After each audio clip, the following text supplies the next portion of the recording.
Here's going to be our first example. We have a 2,000 kilogram truck traveling south, 25 meters per second, collides with a 1,200 kilogram car traveling west at 30.5 meters per second.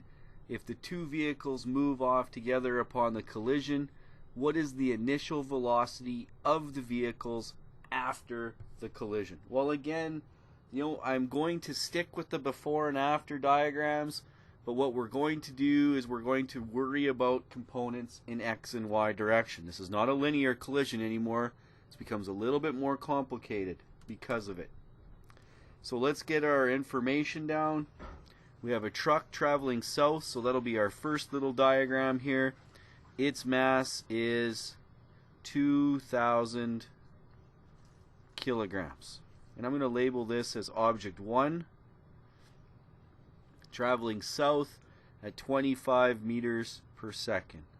So the velocity of object 1 equals 25.0 meters per second. Collides with a 1,200 kilogram car. So the mass of object 2, 1,200 kilograms. Traveling west, velocity 2 equals 30.5 meters per second. So far so good. Mass is in the same units, velocity is in the same unit. It says if the two vehicles move off together, that means we have now object 1 and 2. So the mass of the combined objects, or the combined mass, would be 3,200 kilograms. And what we want to know is what is the velocity of these two objects after the collision. If this was linear, this would be pretty quick to do. Just a quick MV and go solve what you're looking for. Unfortunately, these are at angles to each other, so when we get angles to each other, we have to add these using trig formulas. It's where that review lesson that we talked about very early on can come back and help you. If you didn't do that review lesson, maybe practice some trig in that review, then come back and complete these momentum questions. The stronger you're at trigonometry, the stronger you're at drawing vectors and resolving for the resultant, the easier you will find momentum to do. Now what we're going to do here is we are going to conserve momentum in the X direction, conserve momentum in the Y direction. So we're going to calculate momentum P equals mv. So we'll calculate the momentum of object 1 before as being 2,000 times 25 equals 50,000 kilogram meters per second. Now if I choose this to be positive, down as being positive, any direction up will be negative. Well, there's no direction up anywhere else in this question. So I'm going to leave that as positive. And I'm going to remember that this is in the Y direction. I now have to worry about the second one. While the momentum of object 2 before is going to be 1,200 times 30.5 meters per second, and we get 3,000 or 36,600 kilogram meters per second. And I'm going to remember that this is in the X direction. So now what I know is I know that momentum is conserved. Now what I should be doing is I'm going to go to the next slide, put one of these calculations down, because like I said, if you're going to calculate this with the momentum method, you should get in the habit of showing one of these substitutions. So I'll do that. We're going to calculate momentum. P1 equals M1 V1 P1 equals, I forgot my numbers already, 2,000 times 25, 2,000 kilograms times 25 meters per second, and we get 50,000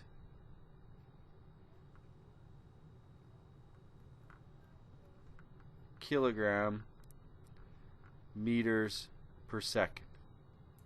So we're showing where that came from. Like I said in the last lesson, you just need to show one of those substitutions. If it's a repeated calculation, you can write the remaining numbers. Now, the key to remember here is the conservation. We know that total momentum in the x direction before equals total momentum in the x direction after. And total momentum in the y direction before equals total momentum in the y direction after. So when I look at this question, in the before picture, I only have object 2 traveling in the x direction. So I'm going to write this as the momentum of object 1, 2, I'm going to go x direction after is going to equal to the total momentum in the x direction before. Well, since it was only 36,600 in the x direction before, I don't need to do any special math for this. It's going to be 36,600 kilogram meters per second in the x direction after. And going back to the formula, the total momentum of object 1, 2 in the y direction after will be equal to the total momentum in the y direction before. Well, again, when you look at the before picture, there's only one object in the y direction, so there will only be that momentum after. That will be 50,000 kilogram meters per second. You could see if we had things at multiple angles here or multiple objects, that could get a lot more complicated. But I picked one of the more simplest types, for example one direction in the x, one other vehicle in the y, so it's very easy to find the totals before and after. What we need to do is we need to go to the next slide, draw these two dimensions or two values, and find the resulting number. Then when we know the resulting number, then we can go find the velocity using the mass. So what we need to do on the next slide is draw ourselves a little diagram. So we have a momentum in the x direction that was to the west, and that value was 36,600 if I remember from my calculator. 36,600 kilogram meters per second. We have a momentum in the y direction, which was down, and that was 50,000 kilogram meters per second. And what we want then is the resultant vector, and we're going to want that angle so that we could describe its direction accurately. So what we're going to need with a right triangle is one of our trig formulas. Now, since you know two sides of a right triangle and you want to find the third, the easiest thing to use is a squared plus b squared equals c squared. You can use trig if you want, but I tend to use Pythagoras' theorem when possible. So we want to find the total momentum of objects 1 and 2 after will be the resultant of the x and y components. So it'll be 36,600 kilogram meters per second squared plus 50,000 kilogram meters per second squared. Take the square root of that result, and that will equal to the momentum of objects 1 and 2 after the collision. So if we can punch that in, take the square root of that answer, you should get 61964 as the momentum. So the momentum of object 1 and 2 after is going to equal to 61,964, and this isn't our final answer, so I'm not rounding this. I'll leave the actual value on my calculator. They don't want momentum, they wanted speed. But we also know that the momentum of object 1 and 2 after is going to be equal to the mass of objects 1 and 2 times the velocity of object 1 and 2 after. So the velocity will be equal to momentum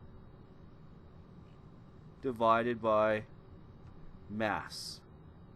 And again, the subscripts and all of that is just my way of organizing my information. You just need to very clearly organize your information in a way that'll make sense to you and it'll make sense to someone on a piece of paper that has to mark it. Put your numbers in: 61964 kilogram meters per second divided by the mass, which I think was 3,200 kilograms, leaving us with velocity of these objects after divided by 3,200, 19 point, I think to 3 sig digs, 19.4 meters per second. We're almost done. We're not done. We're almost done. Now we need a direction. Well, to get the direction, we need a trig ratio. Use the numbers that were actually in the problem. Don't use your calculated answer. It's been rounded. So I'm going to use tangent theta equals opposite 50,000 kilogram meters per second over adjacent 36,600 kilogram meters per second. If you go second function tan of that ratio, 50,000 divided by 36,600, you should get an angle of 53.8 degrees. And if you wanted to describe this based on my picture, it would be south of west.